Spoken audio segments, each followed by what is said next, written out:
Let's make a disinfectant spray for the well-used area of your home. You'll need 1 cup of vinegar, 1 cup of hot water, 8 drops of orange essential oil, and a spray bottle. Start your cleaner by adding 1 cup of vinegar to your spray bottle. Vinegar is excellent for killing germs. Next, pour in 1 cup of hot water. This helps to mix the ingredients.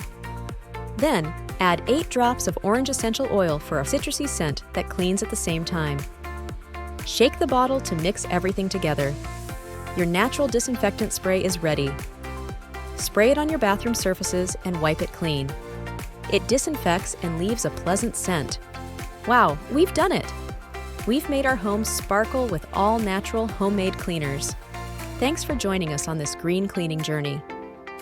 If you love these DIY cleaning tips, remember to hit that like button, subscribe for more, and share this video with your friends. Let's spread the joy of natural cleaning with cheap, effective ingredients.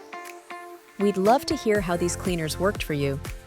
Drop a comment below with your experience or any questions you might have. Thanks again for watching. Keep living clean and green, and we'll see you in the next one.